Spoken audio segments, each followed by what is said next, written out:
1937 was a stellar year for the Jackets too, Terrence, as the Jackets rode to a 10-0 record that season. They started out with a 75-0 victory over Portland, and the steady performance of Hugh Carroll and George Glover continued, and Jack Trenery also played well in his first varsity game ever. That was Jack Trenery, I think is how that's pronounced. But anyway, the Jackets rode to a 75-0 victory over Portland. Second ball game was a 47-0 win at Ashland City. Glover and Carroll had a great game as usual, and Robert Lee King and Willard Powell and W.E. Perry were outstanding, as those are some of the younger ball players that get in the game, and of course later on we'll read more about how outstanding they became as the season went along. The next ball game was a 32-0 win over Isaac Litton, and it was at Springfield. And like I told you earlier, Isaac Litton was a city school in Nashville, and big school, and it had a little flavor to it. As a Isaac Litton supporter, was known very well to holler at a Springfield fan and say, "Which side of the street is Springfield on?" They found out quick as the Jackets rode 32-0, and it's got George Breeze Glover. They've already given George E. Glover a nickname, George Breeze. He showed why he is one of the best backs in the state against Litton. And Hugh Carroll, the bundle of elusiveness, brought the crowd to their feet with several great runs in the ball game. On defense, Elmer Butt, Bonnie Ray Draper, and Mac Jackson had outstanding games for the Jackets as they defeated the Isaac Litton City Slickers 32-0. They're not the City Slickers, they're the Lions. But anyway, Litton was defeated in that one 32-0 as the Jackets continue to roll, and I think that's maybe the third game against Isaac Litton in that series that started back in the 30s. Next, Franklin, Tennessee fell victim to the Jackets 46-7. There was no information on that one. And then the next ball game, there was no information, probably because it was a 61-6 Yellow Jacket win. Wasn't a whole lot to say other than they defeated the Tennessee Aggies. I think that's Tennessee Industrial School is the Tennessee Aggies at that time. But the Jackets rode 61-6 and no information. And then came Clarksville, and always a big ball game. And Springfield come away with a 20-0 win over the Wildcats. Hugh Carroll had a 19-yard touchdown pass to George E. Glover for the first score in the first quarter. And then Glover scored again on a 5-yard run, making it 13-0. In late first quarter, that was there. And then Hugh Carroll passed to Glover, where he took it 35 yards to the house for the score. And the Glover run scored out the Springfield scoring to make it a 20-0 victory over arch rival Clarksville as the Jackets continued their unbeaten season. The next ball game was another blowout for the Jackets, 60-0 over Goodlettsville in a win. And also a 33-0 win against Murfreesboro in a ball game that the Jackets continued to roll. Some of the highlights, Hugh Carroll passed to Clarence Cobb, and he took it 50 yards for the score. And Carroll to Glover pass covered 40 yards for a touchdown. And it was another dominating game for the Jackets as they rode to 8-0, approaching their final ball game against Gallatin in the season final. This is from the Robertson County Times, November 11th, 1937. Friday is Yellow Jackets Day, and the Jackets will be meeting Murfreesboro on the local field. A mammoth parade is to form at the L&B Railroad tracks, and both Murfreesboro and Springfield bands will lead the parade. I just thought that was cool. They like them parades back in They the did. day. They loved it. Especially starting on the railroad tracks. How about that? Just like they do now. Don't Yeah. they do that? The homecoming parade starts at the railroad tracks. Yeah. All right. That's so cool. And we went on to win that one with 33-0. The next ball game was at Gallatin, I believe, and the Jackets come away with a 13-6 win. And it was probably the toughest game of the year. And what I have on this game is Gallatin scored first and led most of the game. But the Jackets buckled down for a 13-6 win to move to 9-0. And this is kind of the first postseason play we see in 1937, as the Little Tennessee Conference was what the Little Tennessee Conference that the Jackets competed in, and they were to go up against a Lawrenceburg team who they were tied with. This game here was played 1937 in Dudley Stadium. I actually have a picture of this one, don't I? If I'm not wrong. Maybe, possibly. I don't know. We'll see. I have a picture of them in Dudley Stadium. Yes, you do. I think so. And the 37, that might be, I think that might be the 36, but it's a cool picture. They were wearing the leather helmets at the time. They do have leather helmets. I think it was at Dudley Field. It was a really cool picture. And I think you're right. It was the 13-7 win, or that might have been the Columbia ball game. But anyway, the Little Tennessee Conference was tied between Springfield and Lawrenceburg, and they set up a playoff game to determine who the champions were, and the Jackets came out the champions by defeating Lawrenceburg 19-0. And Hugh Carroll had a 3-yard touchdown, and George Glover had a 10-yard touchdown in the ball game. Lawrenceburg moved the ball on the Jackets, but the Jackets held on downs as the Jackets became the Little Tennessee Conference champs back-to-back in 1936 and 37. That's great. And this was, I guess, the wrap-up for Hugh Carroll. As Coach said, Hugh Carroll never missed a day of practice in the spring or fall as he wound up his career in 1937. And what I see here, I was wrong with that photo. That photo I have is a few years later in 1943 in Dudley Stadium. But right here from, this is from the Nashville Banner in 1937, speaking about that game against Lawrenceburg County.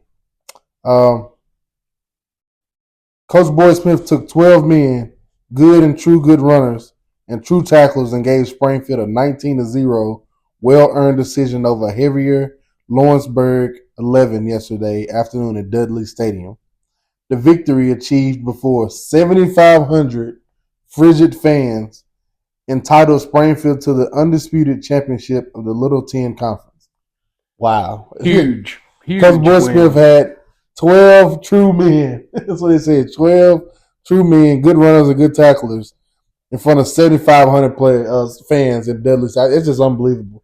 And to put this in perspective, really, Little Tennessee Conference championships back-to-back, that's equivalent really to state championship. Yeah, state titles. At the time, there was mythical state championships, and Springfield should have definitely been one of the mythical champs in those years, and I think one of those years they were. And anyway, that's nice. Just an outstanding year for the Jackets as they defeated Lawrenceburg in that ball game. Okay, we'll move on, Terrence. We go to 1938. And the Jackets were losing 7 lettermen in 1937, and there was time for some rebuilding for Coach Smith. The season ended up 5-2-3. As the season started, there was new steel seating to be added at Boys. I made a boo-boo. You want to say Boy Smith? I want to say Boy Smith Field, but it's not there yet, folks. Not yet. It's going to happen. It's there, but it's not named after the current coach, Boy Smith, yet. No, it's still, I guess, the Springfield Field, and but new steel seating was going to be added, and I think this is the framing. Of course, the bleachers itself were wooden because they were that way up until the 70s. It wasn't steel seating that you sit on. It was the framing was added. Anyway, the Jackets started the season at Watertown, and that's the only meeting I ever known between Springfield and Watertown, as Watertown upset the Jackets 6-0. And Watertown scored in the last 2 minutes of the ball game for the win. And that was an upset. But the Jackets went on to defeat Ashland City 20-0. And there was no information on that. And also a 0-0 tie against Isaac Litton in 1938.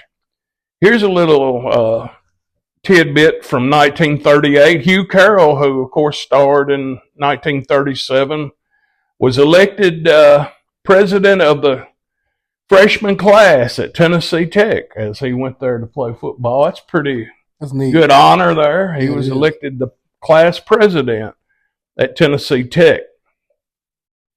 The Jackets defeated Franklin, Tennessee 13-0 as James Ragland scored 2 touchdowns. As Springfield upset Franklin in the Little Tennessee Conference game 13-0. In 1938, the Jackets and Portland tied 7-7. There's no information on that one.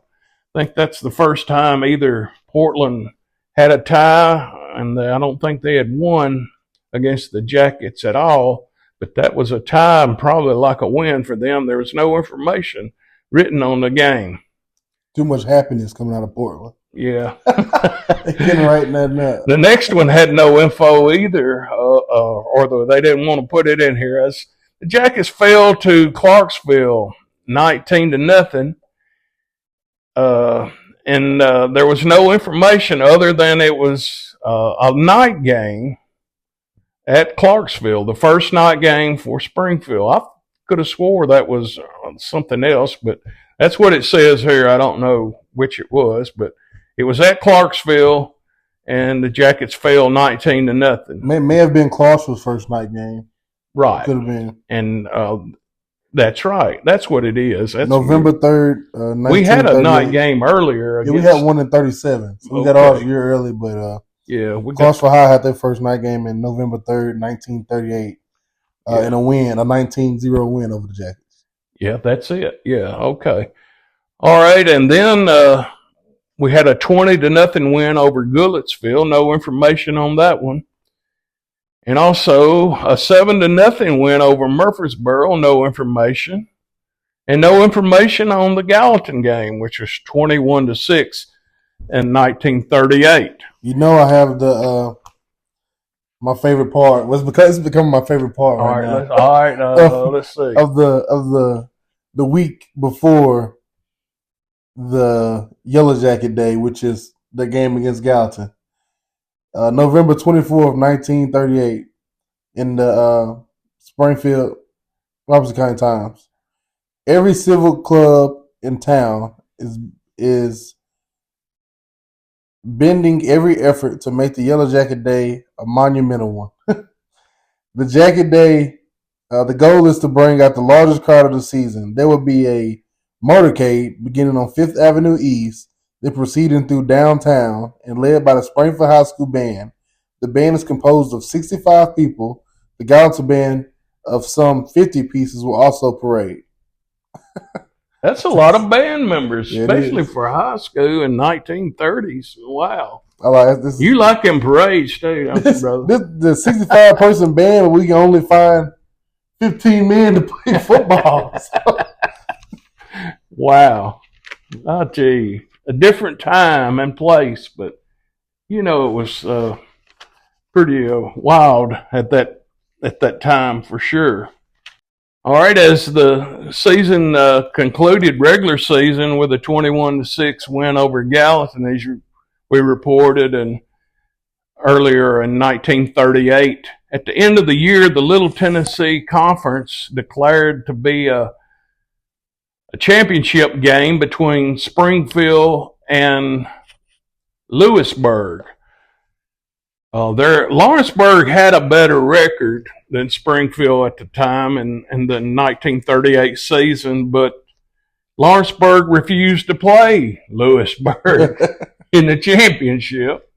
And so the Little Tennessee Conference set up a battle with Springfield and Lewisburg for the Little Tennessee Conference championship at Dudley Field. And nobody was a champion, apparently, because it ended in a 7-7 tie. Springfield and Lewisburg tied in the Little Tennessee Conference championship. Lewisburg scored first, but Springfield's Jim Ragland had a 1-yard touchdown run, and Willard Powell kicked the extra point to make it 7-7, and that's how it ended. So I earlier stated rebuilding year, 5-2-3. You had 3 ties, but you still went to the championship and you tied in the ball game. So Springfield keeps rolling. In 1938 and 39 is coming up, and we'll be moving right along with that one. Okay, as we wind down on the decade of the 1930s, we go to 1939. And the Yellow Jackets in 1939 had a pretty good year. They finished at 11-0. Those things are becoming quite the habit for Coach Boy Smith. Yeah, they are. The Jackets opened the year. They went to Dickson County, and the game was played in horrible weather, played in a downpour. Wasn't a whole much written up about the game, but the Jackets went on to win 13-0 in a downpour at Dickson.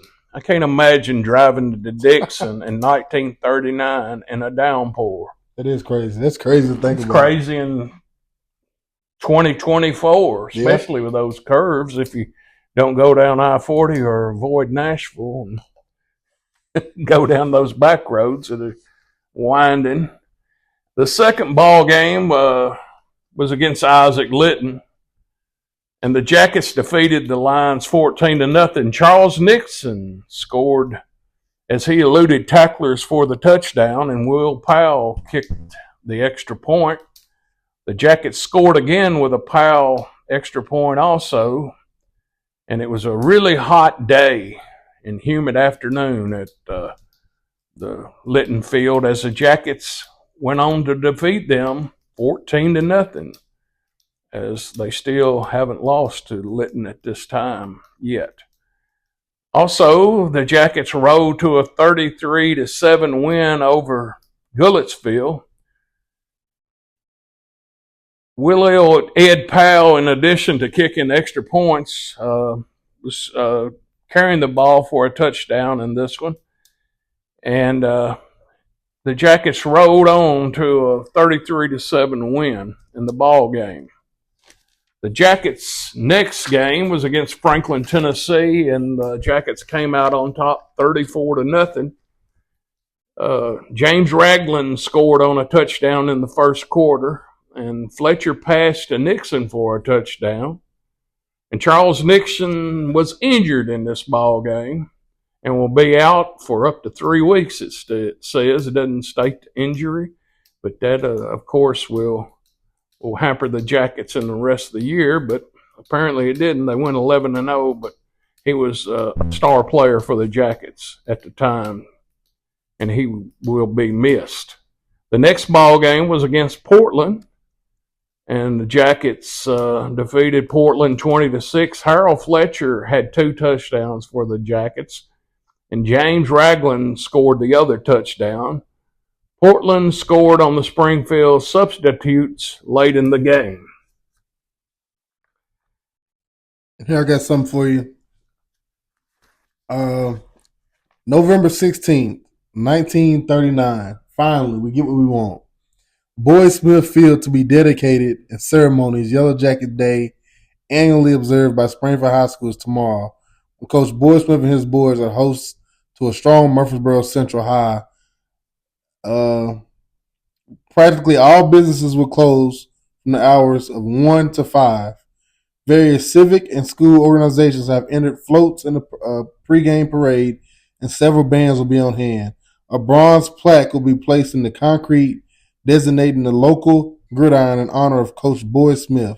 Back in 1928, there was a strong man named Boyd Smith, just graduating from Union University, Jackson, Tennessee. It was the last day of school, and the president of the university had been unable to place young Boyd in a teaching position. A telegram came for Mr. Smith informing him he had been selected for a position in the school system at West Point, Mississippi. Less than an hour after that, there was a gentleman from Springfield to see Mr. Smith and offer him a position at Springfield High. Mr. Smith went to the president of the university for advice what job to take. The president's advice was take the position in Springfield. Even though the position offers less money, the citizens of Springfield are eternally grateful to the president for giving Mr. Smith that bit of advice. That's the best news that ever came out of Jackson, Tennessee, when he advised Boyd Smith to come to Springfield. Instead of going to West Point, Mississippi, which I used to work with a guy. He was from West Point, Mississippi, and he often talked about the West Point Green Wave. How about that? Yeah, that's crazy. But I'm glad Coach didn't go there because it turns out he was a pretty good hire at the time. And, of course, we know the rest is history. And, of course, that was huge, you know, the stadium named after Boyd Smith. This is early in his career. He's still, 11 years? This is 11th season? Wow.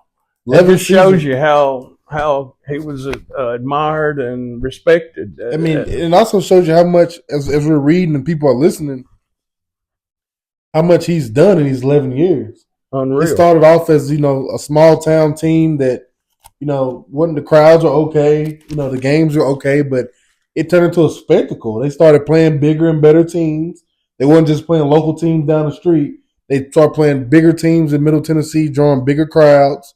They began, traveling further, and they began winning, doing a lot of winning. And, that's right. And on top of all that, they finally put that field, Boyd Smith Field, in November 16, 1939 is when they decided to dedicate it to him. And like you said, the rest is history. I think the plaque's still there. If it's not, it ought to be in the trophy case. But it was a big time and well-deserved for Coach Smith, as you said. The next ball game in 39 was against Clarksville, and the Jackets defeated the Wildcats 12-0. Willett Powell was moved to the backfield in this ball game. He had previously played in for the Jackets and place kick, but he was moved to the backfield, and he went on to score 2 touchdowns for the Jackets in the 12-0 victory over Clarksville. And the next ball game was against Centerville, 34-0. Willett Powell scored 2 touchdowns as James Ragland did the scoring also in the ball game, and he had a beautiful 57-yard run in the ball game. Springfield had 14 first downs to Centerville 0. Pretty good ball game for the Jacket defense, I would say. 14 first downs to 0, Terrence. That's pretty stout, as we say in the country. Yeah. And the next ball game was against Murfreesboro, which you earlier said was the dedication game of Boyd Smith Field. And the Jackets played in front of 3,000 fans. Charles Nixon scored on a 1-yard run. James Ragland had a 51-yard touchdown. Will Ed Powell scored the final TD, and Coach singled out Charles Mowdy at end. Had a stellar game for the Jackets in the inaugural game against Murfreesboro, 20-0, as Boy Smith Field was dedicated in 1939.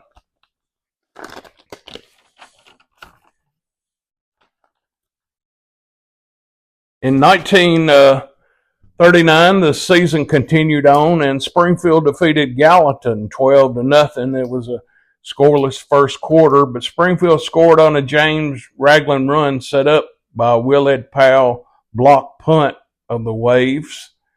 And Ragland scored again on a 2-yard run in the third to make it 12-0 over Gallatin. And Boy Smith teams are 48-4-5 in the last 57 games.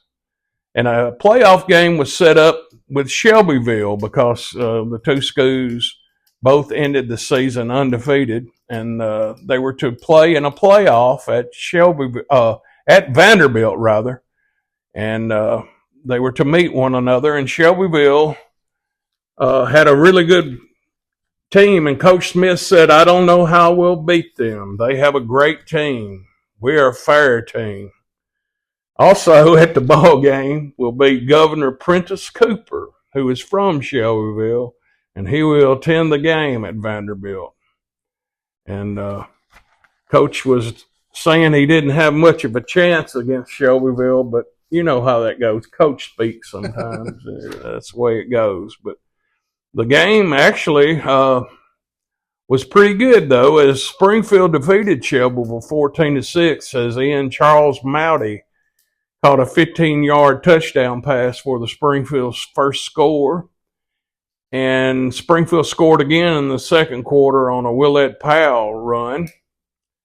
And the score, Shelbyville had a score by Roy Mitchell. The last score was set up by a Roy Mitchell interception for Springfield, rather, on that Willett Powell run was set up by the Roy Mitchell interception. Shelbyville's lone score was in the third quarter on a 1-yard run by Ryle Smith for Coach John Dixon's Golden Eagles. On defense, Jim Porter, Crit Pope, Guy Jackson, Harold Cobb, and Johnny Teague were credited for outstanding play for the Jackets. The Jackets will now meet 8-2 Columbia for the Little Tennessee Conference Championship after Columbia had a win over their opponent the same week. And so the Jackets will be preparing to take on Columbia in the 1939 Little Tennessee Conference Championship. Heading into the 1939 Little Tennessee Championship, the Jackets of 1939 had only, quoted from Coach Boy Smith, not been scored on. The starting they called them the starting Stingers. That's what he called them. He called his starting group the Stingers. He had never the starting Stingers, the 1939 starting defense, hadn't been scored on all season. Only time the Yellow Jackets been scored on was in mop-up duty. And heading into that game against Columbia. And Chris will give you a breakdown of that Columbia game. Yeah, pretty impressive year for the Jackets as they roll along in the Little Tennessee Conference Championship. A crowd of over 7,500 watched unbeaten Springfield power pass Columbia 20-0. Harold Fletcher scored the first Springfield touchdown on a 5-yard run in the first.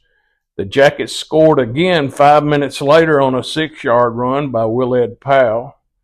James Ragland got into the scoring column again on a 14-yard run around end behind the outstanding blocking of Teague, Powell, and Mowdy. Charles Nixon, who had been hampered by injuries all season, got into action in the fourth quarter on the Jackets' second extra point, the balls struck a nail in the end zone bleachers and deflated. Where's Tom Brady when you need him? Oh, God. But that's what happened in the second half. The ball extra point was kicked and it struck a nail and apparently it deflated. But Springfield was already way up, and I'm sure they had another football. This was Willard Powell's last ball game, and he will be playing at Vanderbilt next season. Prior to that, Doug Simpkins and the late Bob Bell played at Vanderbilt. Will Powell was selected All-State with Jack Trenery and James Ragland named to the Honorable Mention All-State. Boy Smith credited Will Powell as one of the best players he's coached.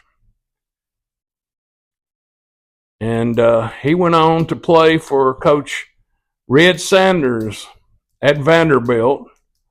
The 1939 Springfield Little Tennessee champs are 11-0, only 19 points given up all season.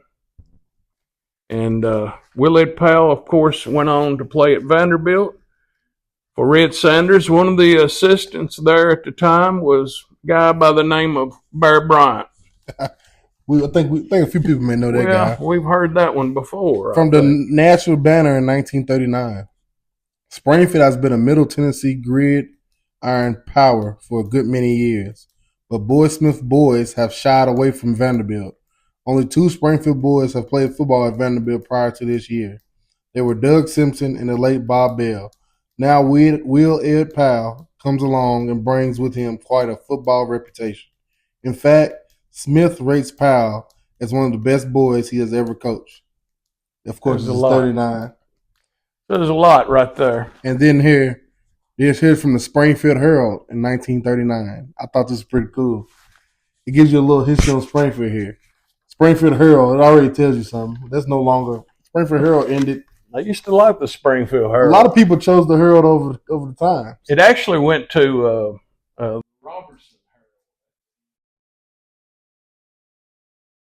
It's been a while. From 1939 Springfield Herald. Rotary Club entertains Jackets at the Colonial Hotel last night. Major event of the evening was the final admission by Coach that the Jackets were a good team. Coach Boy Smith quoted, "The best bunch of boys I've ever coached," he said. "The best defensive team I've ever had." Coach Putty overall made the speech of the evening paying tribute to the Jackets as one of the best teams he's ever coached. And like I said, you see the Springfield Herald and the Rotary Club entertaining them at the Colonial Hotel. I think that's pretty good Springfield history right there. Big event and a big honor for the 1939 Jackets. The Tennessee Conference champs. Yep. They were undefeated. They only give up 19 points a year. Yep. Unreal. 1939 Springfield Jackets go down as one of the greatest Springfield Jackets teams ever. We're in 1940, Terrence. This season was 5-2-1, and the Jackets were replacing their entire backfield with 4 key linemen. The Jackets lost to East Nashville 7-6 after losing some key starters, as I said. And they traveled to East Nashville High School where 4,000 fans witnessed East Nashville upset the Jackets 7-6. East scored first and tallied the game-winning extra point, and they held on for the win. Springfield scored in the fourth quarter on an 18-yard pass to Joe Bailey Cobbs. And then Nixon returns. He'll be returning after an injury of the 39 season. He was praised for his play against East, and especially by Red Sanders, the coach at Vanderbilt, after the ball game, who quoted saying, "Charles Nixon is one of the best backs he has seen in some time." Pretty big accomplishments there. Yeah, it is. And I think it's interesting that because anybody's been following with us through this, we started in 1911. You think back to them early years we couldn't even get a score of a game, and now we're getting quotes from a Vanderbilt coach at a high school football game. And then we got a quote here from Coach Boyd Smith. It says, "I am not disappointed. I've been coaching long enough to know that you can't win them all.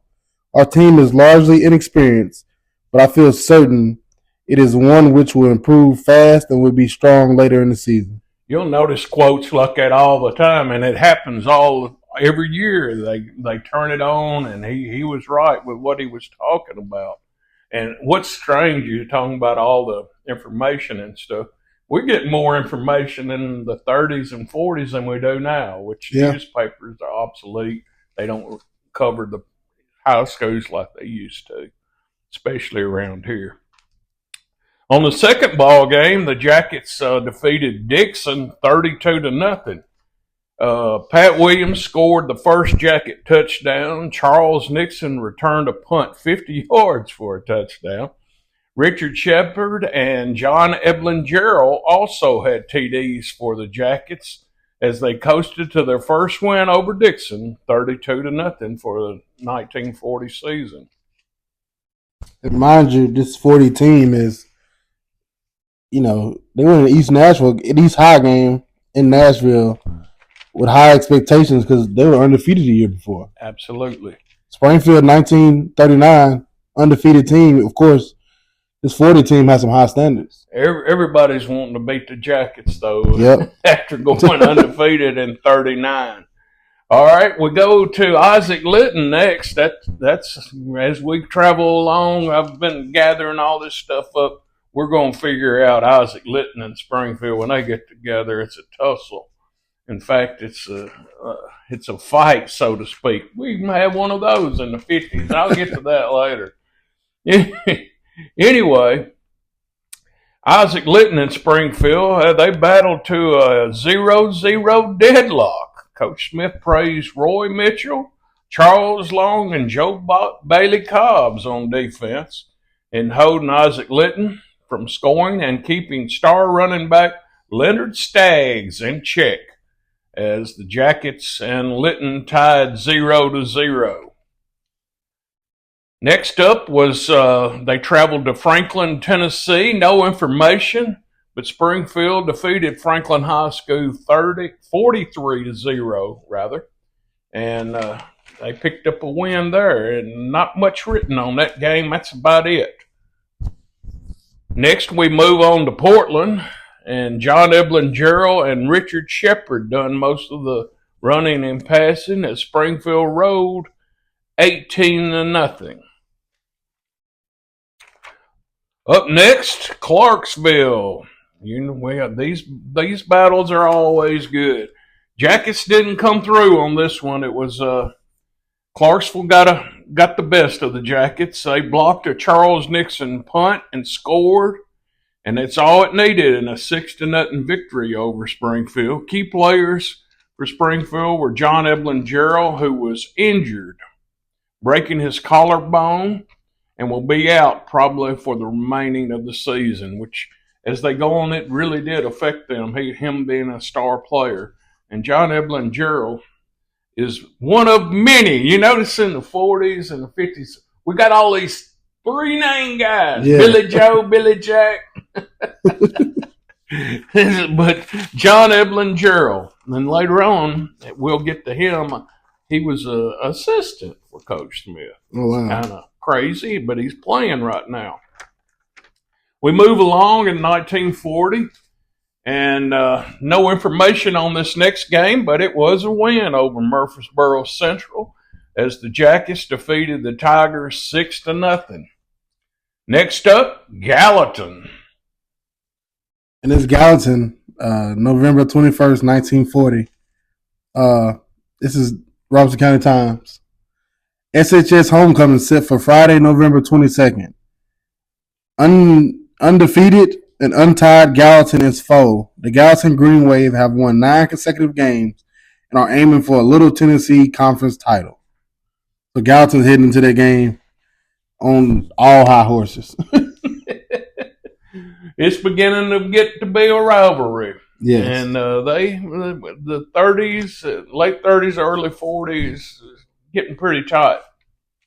But this, you said it was Yellow Jacket Day. It's homecoming now. Homecoming. And that's something. I even talked to Coach Drew Wilson about this the other day. He was talking about it, and I was like, we were talking about Yellow Jacket Day. He's like, it kind of sounds like a early rendition of homecoming. And I was like, yeah, actually, it is right, you know. That is. And now that's here, exactly where it comes from. We wouldn't call it a homecoming back then. And now we're sitting here in 1940, and they're officially calling it homecoming. It's kind of funny neat. how it changes too. And back in the day, homecoming was always the last game of the year. Yeah. It seemed like now we have homecoming.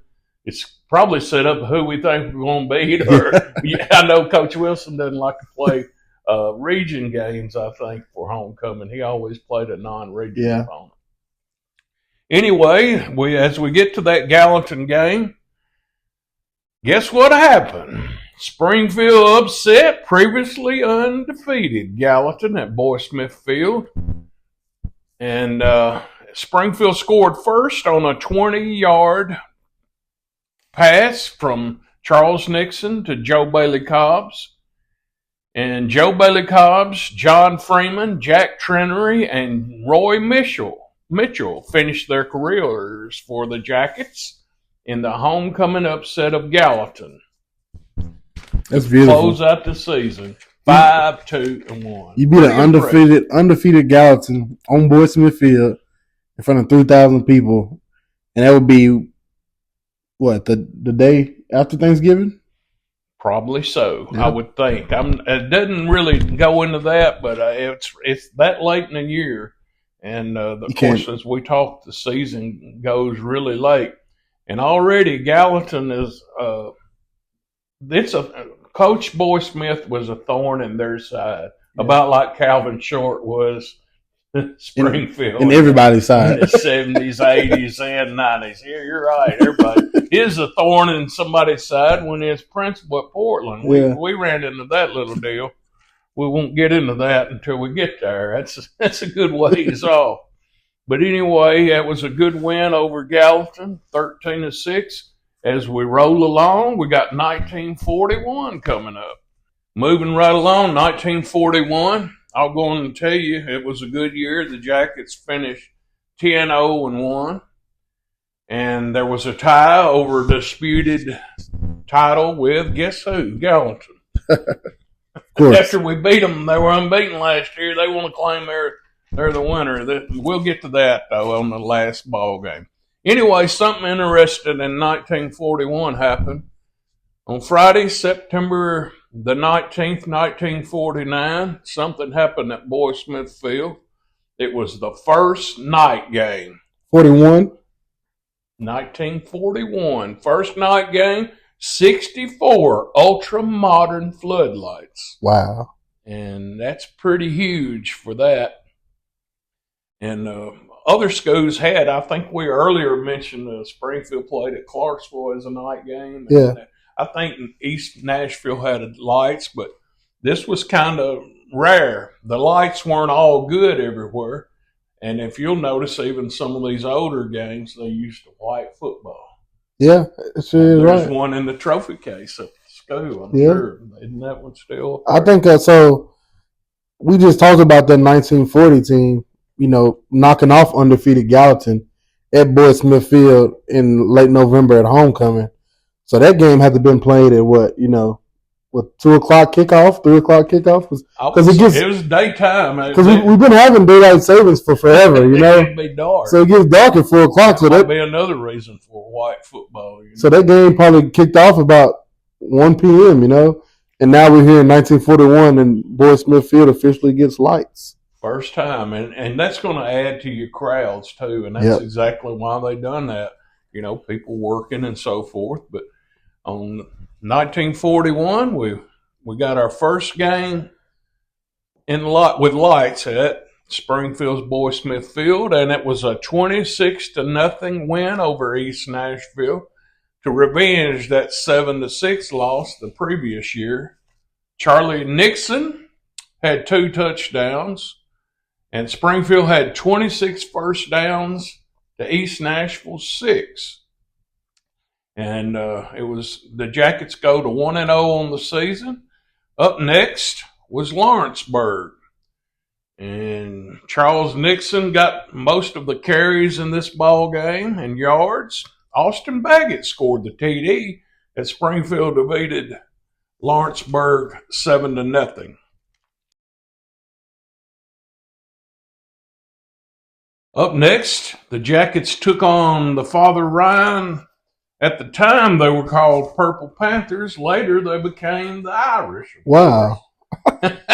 But I didn't know that until my mom used to mention that. I said, they're the Irish. She said, no, they're the Purple Panthers. That's because, you see it in the NFL a lot. A lot of teams change their mascot and their name, but not in high school much. No, but I guess they're being a Catholic school, the Notre Dame thing, Fighting Irish. But originally, they were the Panthers back in the day, as I found out on doing these articles. Anyway, the Jackets had up to 250 yards rushing as Charles Nixon scored first on a 20-yard run in the third quarter. In the fourth, Nixon scored again for a 13-0 victory as the Jackets rolling right along. And this was, as I said, the Purple Panthers, and it was also the first game against Father Ryan of the series. And it lasted all the way up, I know, till 70, I know at least 3 was one of the last times we played, and it was every year up until then. Then we didn't play them for a while. I think Coach Farmer played them again in 1977, and we played them maybe a couple times since then. But at one time, it was like 30 years in a row. Wow! This was the first meeting between Springfield and Father Ryan in 1941. A lot of firsts. The first game in Lights, and now the Father Ryan game. And something I find interesting here, 1941, Robertson County Times. Like you said, for the first time, Springfield players will be playing night football on their own brilliantly illuminated field, which many say is as fine as any in Middle Tennessee.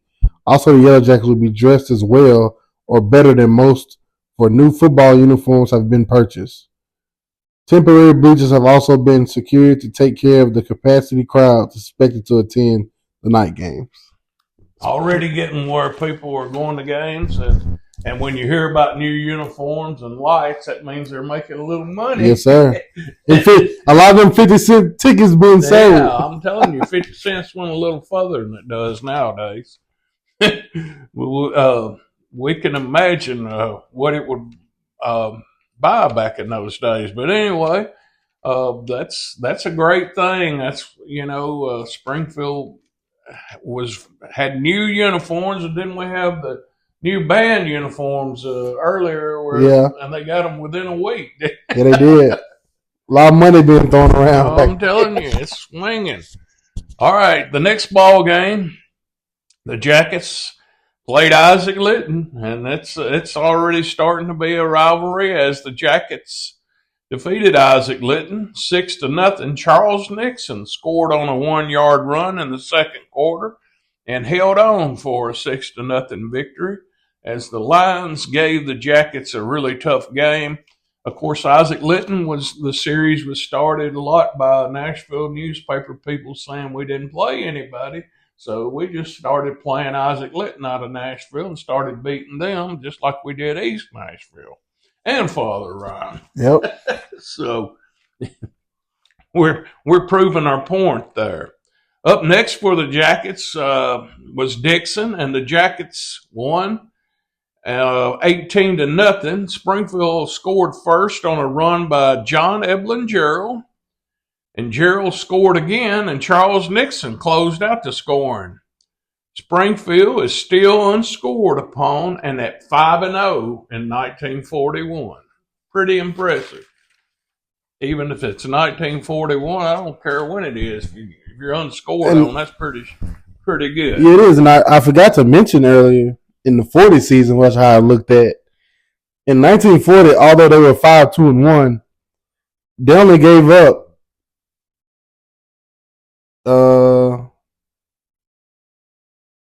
18 points. That sounds about right. They have 18 points on the season. Those defenses were stellar in the 40s, that's for sure. And they, it's only 3 touchdowns, 3 separate games. only East Nashville scored 7. That was first game of the year. Like this, and now you roll over to 41, and they haven't got scored on yet. And we're still rolling right along. These defenses are stout. All right, the next ball game, speaking of defense, was against Portland, and the Jackets won 45-0. Most of the starters didn't play in the second half, as Springfield outmanned Portland 45-0 and to remain unbeaten and unscored upon. Up next was Clarksville, and Springfield defeated the Wildcats 13-6. Clarksville scored first after blocking a Charles Nixon punt and ran it in for a touchdown. But Springfield scored in the third quarter on a Pat Williams run in the final quarter as Charles Nixon went 20 yards for the TD behind great blocking of Edwin Bryant and John Eblin Gerald. Edwin Bryant used to be a banker in Springfield, throwing that key block for big Charlie Nixon. Up next, the Jackets defeated Cookeville 33-0. Springfield had long runs of 41 and 72 yards as they improved to 8-0. And here it is about this at Cookeville game you just spoke of. Roberts County Times, November 7th, 1941. Jackets to play daylight till Thursday date for the game between Springfield and Cookeville High has been changed due to an OPM regulation against night games because of the electric power shortage that exists in the southeastern United States. Electricity, yeah, I guess all these night games now they go. And plus, I think Tennessee Tech was playing too, I think, later on. I think we mentioned Hugh Carroll, who went to Tennessee Tech. I think he was up there at that time playing for. Also, Tennessee Tech, on which team many Springfield lads perform, will play his homecoming game at Cookeville on Friday night. Yeah, so I guess the high schools tipped it off the day before in daylight to save electricity for the college guys. Yep. Up next, Springfield took on Murfreesboro Central, and so far the Jackets are undefeated, and they've given up only 6 points. And they go to Murfreesboro Central and defeat the Tigers 27-6. Springfield went up 13-0 at the half, as 2 TDs for Springfield were scored by William Walling, also had a TD, and we also we're gearing up for an unbeaten Gallatin team the next week. And Springfield is 65-6-5 since 1934. Wow. Boy Smith. 65 legend. Wins, 6 losses. That's crazy. He's gone. He's got his foot to the pedal to the metal, and he's producing powerhouses. Because I'm gonna let you wrap up his 41 season before I get into more detail. All right, this one, and it's a wrap up on this one too, because it's some controversy on this one. Yeah. Gallatin 0-0. 3,500 fans saw Gallatin and Springfield to battle to a 0-0 tie. Springfield had only 3 first downs. Gallatin was paced by Pruitt Kelly, who kept Springfield in danger of its first loss in the 0-0 tie. Now, we'll find it interesting is there was a dispute over who the Little Tennessee Conference champions were. Since the game ended in a 0-0 tie, there was a mention of a playoff, but apparently the Gallatin coach wasn't too fond of that. He, I think, stated that he didn't want to play in the playoff. Anyway, there was a playoff, and Springfield was to meet up with Tullahoma. at Vanderbilt Stadium. And they did. And Springfield, as Boy Smith in all his postseason play, was very impressive throughout his career, only losing one game. I think he had one tie at that time, but they were to meet Tullahoma at Vanderbilt, and the Jackets come out on top, 14-0. So what does that make you? That makes them 10 wins, 0 losses, and one tie. That one tie being the Gallatin. But since we played the playoff game and we're the Little Tennessee champs, whether Gallatin can proclaim it or not, I think there was a little dispute over it. But anyway, the Jackets closed out their season with a 14-0 win over Tullahoma as Charles Nixon threw a TD pass to B.I. Smith in the fourth quarter.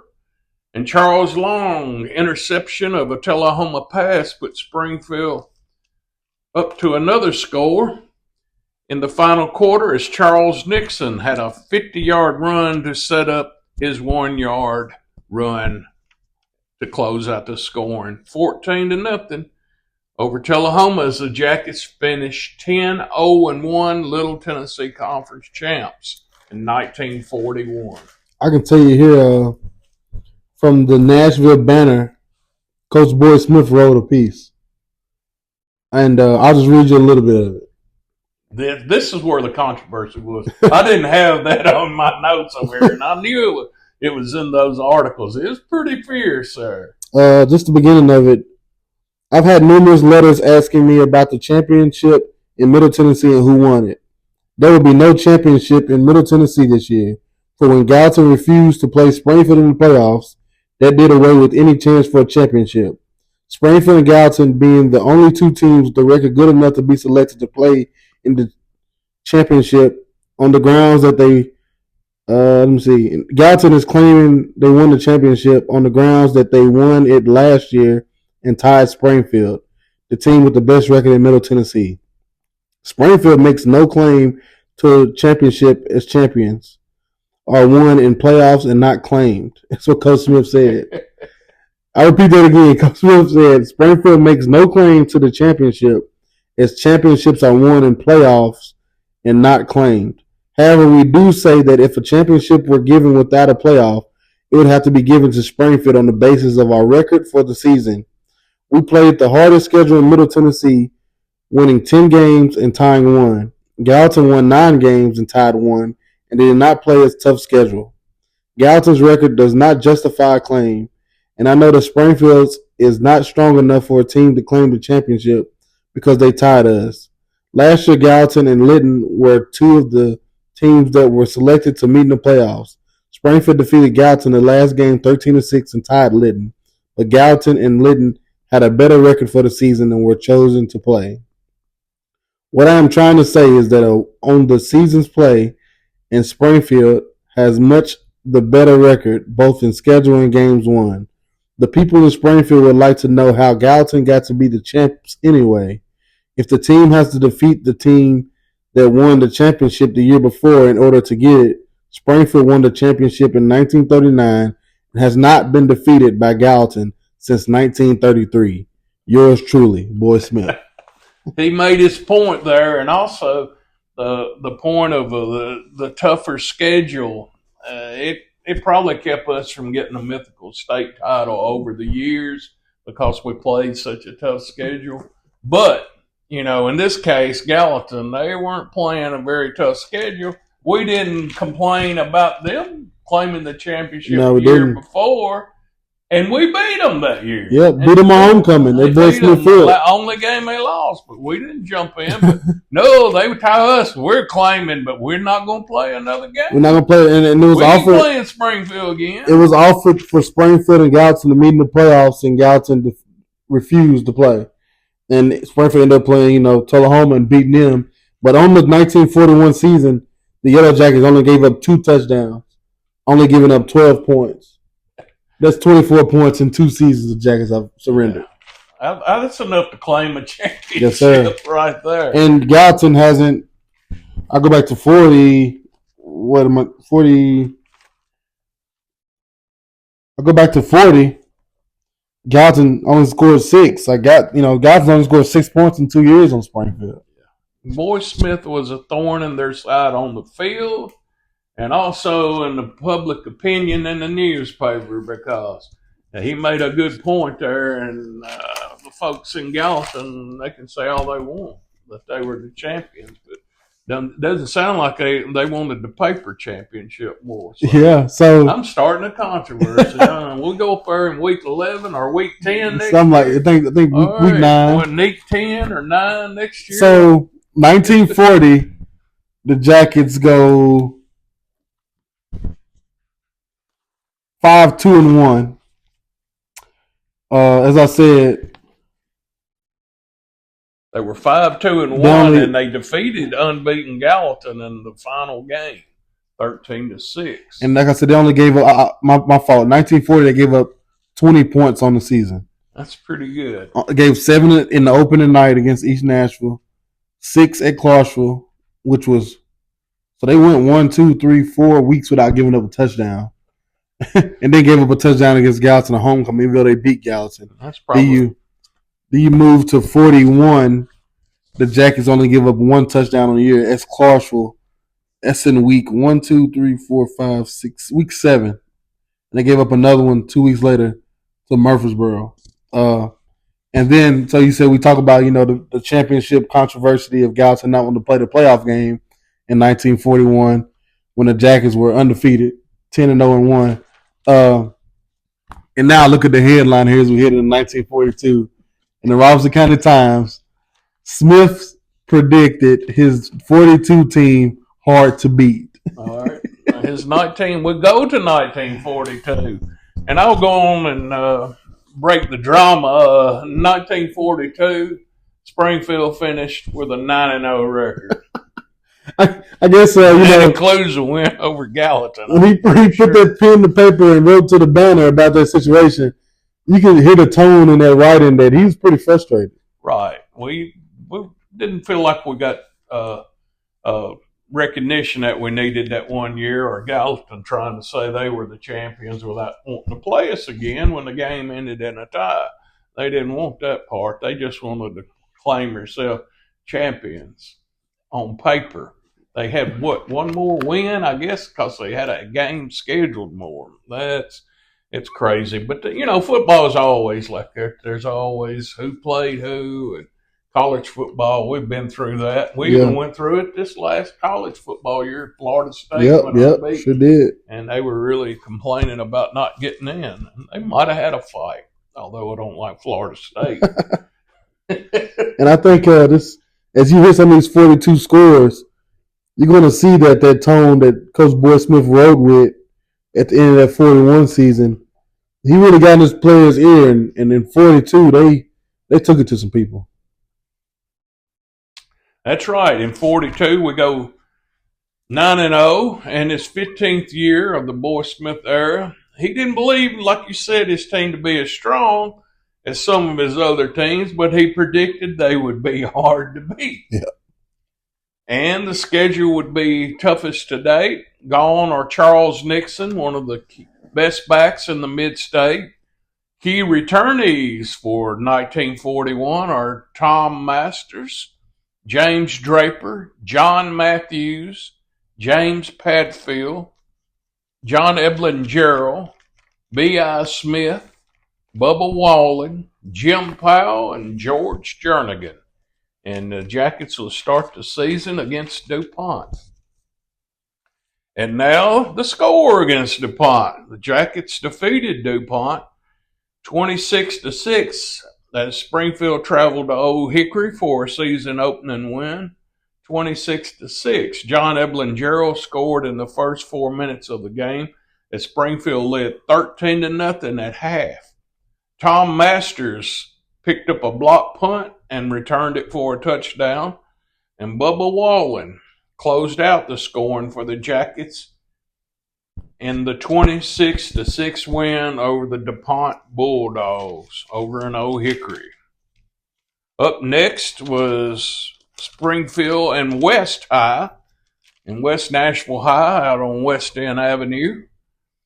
And Springfield played on even terms with West for the first three quarters, but Springfield erupted for 21 fourth quarter points as B.I. Smith gave Springfield the lead in the third quarter with a 28-yard run.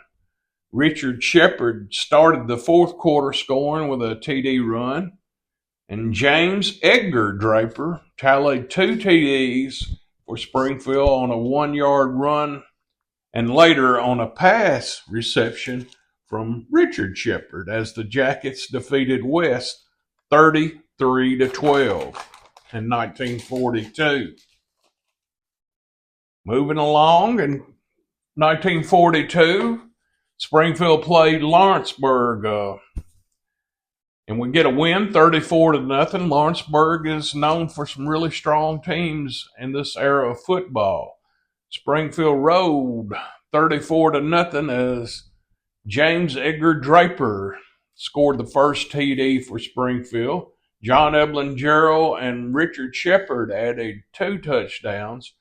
Jim Padfield, Jim Powell, and Paul Mitchell, George Jernigan, and Billy Stevens were cited for outstanding games by Coach Smith as Springfield moved to number 5 in the state in the lit ratings, Dr. Lickenhouse ratings, which is a power rating, which we still have to this day.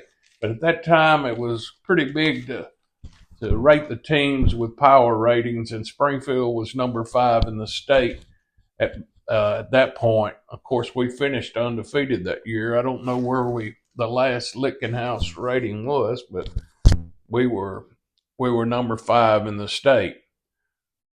Up next was Father Ryan, a 27-6 win by Springfield as we rolled over Father Ryan, and it was played at East Nashville High School, Key Stadium. Father Ryan didn't have a stadium at that time, and they played most of their games at different spots, and they played at East this time. Years later, they played a lot of their games at West End High. Anyway, John Eblin Gerald got the first Springfield touchdown in the first half. And in the second half, TDs were scored by Draper, Padfield, while Jim Powell, Tom Codd, and John L. Matthews were credited for outstanding play for the Jackets as we remain undefeated. And the next ball game up next is Isaac Litton, which was a powerhouse when we first started playing them just a few years ago. They haven't beaten the Jackets yet, I don't think. You're right, they were a powerhouse. And as we go right along, this series was really colorful over the years. It ended as Isaac Litton closed in 1970, I think it was, and they consolidated Isaac Litton with Maplewood and Stratford, which were schools at that time, but they closed the school in Englewood at that time. But it was a storied rivalry with Springfield. Isaac Litton, some of the biggest crowds ever at Springfield or out in Englewood at their stadium. And the series is just now beginning, but the Jackets get another win. They moved to 5-0 with a 13-0 win over the Isaac Litton Lions as John Eblin Gerald started the Springfield scoring in the first quarter on a nice run. James Edgar Draper got the second TD for Springfield. The Jackets had 15 first downs to Isaac Litton's 6 first downs. Springfield did not punt the entire ball game, and the 5-0 Jackets are still ranked. They're number 4, however, in the state this week. They moved up a spot.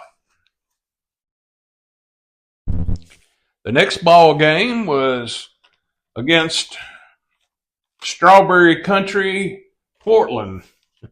As we go up 52, I guess it was called 52 in 1942. Anyway, we go up 52 and defeat Portland 33-0. Springfield jumped out to a 19-0 lead in the first quarter in a downpour of rain. And the second half was shortened to 6 minutes quarters because of the rain and probably the butt kicking. But anyway, Springfield picked up win number 6 with a 33-0 win over Portland. Up next for the unbeaten Jackets, it's Cookeville. And here's an interesting fact in this ball game. Cookeville is coached by Hewlin Draper. You might remember that name from our earlier history. He is a former player for Coach Boy Smith at Springfield and will bring his Cookeville High team to Springfield to face his old coach and go up against his little brother, who is James Edgar Draper, who is a current Yellow Jacket. That's crazy. Already getting, coaching, old players already coaching. Generations, too. We got 2 generations of Jackets here, I guess. Well, that's actually one, but it's his little brother. Anyway, yeah. James Edgar was the little brother going up against his big brother, and he had a pretty good ball game. He scored 6 touchdowns in a 52-7 win over Cookeville, coached by his older brother. And here's an interesting little side bit to it. At the end of the game, he wept on his brother's shoulder because he had beaten his team so badly. Wow. Respect for his older brother, but he scored 6 touchdowns in a 52-7 win. As we get, I think that's the first former player going against coach game in the Boy Smith era that I can remember, and I don't think there was any more. Might have been.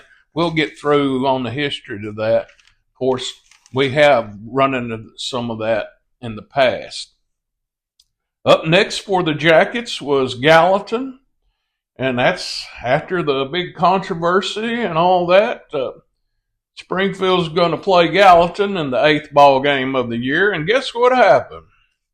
The Jackets defeated Gallatin to move to 8-0 on the season with a 21-6 win over the Green Wave on Yellow Jacket Day at Boy Smith Field. Richard Shepard raced 54 yards on the first play of scrimmage for Springfield's first score. And Shepard scored again on a short run in the second, in the third. And James Edgar Draper scored the final Springfield touchdown as the Jackets will take on Clarksville on Thanksgiving Day for a second consecutive unbeaten season. So we move on to Clarksville, and there was a few people there on Thanksgiving. I guess after eating turkey, there was about 5,000 fans at Clarksville to watch the ball game. I don't know how you would have traveled to Clarksville back in 1942, but I imagine it was a pretty good trek. But anyway, especially after eating all that turkey, you probably might want to go to sleep, And I'm looking here at the Robeson County Times right before the game, and this is it right here. They write, Springfield talented tutor Boy Smith has informed the good people of Montgomery County that Clarksville High is the strongest prep outfit in Middle Tennessee. This is right before he plays Clarksville on Thanksgiving Day, and he's 8-0. He's praising the team, but hey, he said, since Springfield and Clarksville clash on Thanksgiving Day, it would be wise to take Smith's appraisal with a grain of salt. We're warning you, Boy Smith is such a slicker, he could sell feathers to an ostrich. Since the game will be the last of the season and on Thanksgiving Day, a record crowd is expected. Extra bleacher seats have been erected, and authorities predicted a crowd of at least 5,000. They said over 5,000 when the actual game was going, and it's for the Little Tennessee Conference Championship, as Springfield's going to compete for an undefeated season against Clarksville, and the Jackets came through with a 12-7 victory over the Wildcats. John Eblin Gerald scored first for Springfield on a yard TD run in the first quarter. And John Edgar Gerald tallied the final TD for Springfield. And George Jernigan, Paul Mitchell, and Todd Cobb had outstanding gains for the Yellow Jackets in 1942 as the Jackets cruised to another undefeated year. On first team All-State was John L. Matthews. Honorable mention All-State was George Jernigan. Take that back. I spoke wrong on that. George Jernigan made the All-State first team, and John Matthews was the honorable mention All-State. So, Jackets rolling right along in 1942. And I'm going to, 9-0 in 1942, and I'm going to read you the closing, I guess, articles of the wrap-up of the season for the Jackets. This is pretty interesting. It probably took me about a quick 2 minutes to read, but there's some good stuff here. No Jacket backer knows which players calling the signals. By Bob Rule, sports writer for the Nashville Banner, October 29, 1942. For the 9th straight year, Boy Smith has developed another winning football team up at Springfield. So you figure it's about time to pay the school a visit. Springfield, has built up something of a football dynasty since Boy Smith came out of Union University to take over the head coaching job in 1928. In the last 9 seasons, Smith's team have won 71 ball games, lost 6, and tied 7. The first 6 years of Smith's coaching career where nothing to indicate a dynasty was in the making. During those first half dozen seasons, his teams won 27 games, lost 23, and tied 9. 9 of those defeats came in the first year, when his Jackets won only 1 game. But along about 1934, Smith's team started clicking. The Jackets have been a power in Middle Tennessee football ever since. Why does Springfield always have a winning football team? Boy Smith was asked that question. The boys come from fine families, and they're boys who are easy to handle. We have no training or disciplinary problems. The whole town is behind the team, and the boys feel their responsibility. So the question was put to Pat Bryan, whom Boy Smith calls his 12th man. You've just finished talking with the reason, Bryan replied, and quickly, Boy Smith is the reason Springfield wins football games. Jimmy Padfield, a mail carrier, Elmer Butt, a cashier for the city light and water department, and Charles Long, a farmer, nodded their heads in agreement. The Springfield coach has few training rules. The boys know they are not to smoke and drink, and he simply asked them to not hang around town late at night. Smith's only usual policy is not telling the public which boy on the team calls the signals, and they keep that secret. Several years ago, we played Clarksville, Smith explained. The boys calling the signals didn't call a very good game. We got beat. There was some criticism around town of his quarterbacking. He took it to heart so much that he was practically ruined for the rest of the season. So I said to myself, that won't happen again, and from that point on, until now, we have never revealed who calls the signals. There's nothing fancy about the Boy Smith's football. He uses a single wing with the unbalanced line and both ends spread slightly. The football team belongs to the town. Its following in large: John Browder, insurance agent; Bill McFraud, the printer; Phil Roberts, the tobacconist; Bob Nixon, superintendent of the Water and Light Company; John Pope, the postmaster; Sam Murphy, publisher of the Herald, are a few of the loyal followers. 1942, 9-0. And here's what's cool about that. That's different from today. Nowadays, coaches call plays. Yeah. They might give the quarterback a chance to change a play at the line of scrimmage, check off the line and so forth. But back then, and my dad used to tell me when he played for Coach Smith, the quarterback called the plays. He couldn't believe me when sometimes I might complain about a coach, the play they called. Yeah. He said, "You mean the quarterback don't call the play?" And I said, "No, not now." That's but crazy. Back then he did. And I always heard there was a quote from Coach Smith. "I coach you Monday through Thursday. It's time for you to play on Friday." Wow.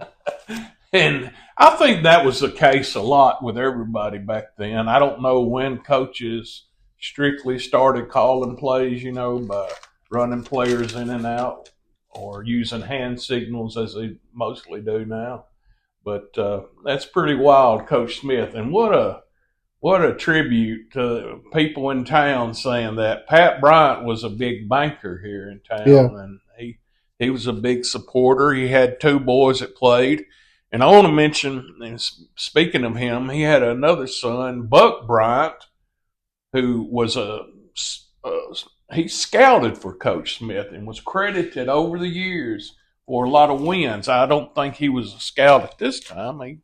I think he played later, but he did play later because I'm jumping ahead of myself. But anyway, he was later on a great scout for Coach Smith and was known to go on the road and take up scouting reports and write up a game plan. And next week, we knew more about the other team than they knew about themselves. And that's very, very dope that in 1942, a guy came from the Nashville Banner to finally do an article on this coach who has, been here since, 1928 and has turned his program into a straight, no other word, powerhouse. That's it. And it was, and we're not even half through.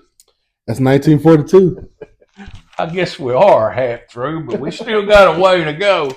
Trust me, we got the 50s and we got the 60s. Some of those were some great teams. And, of course, Coach retired in 1971 with his last team.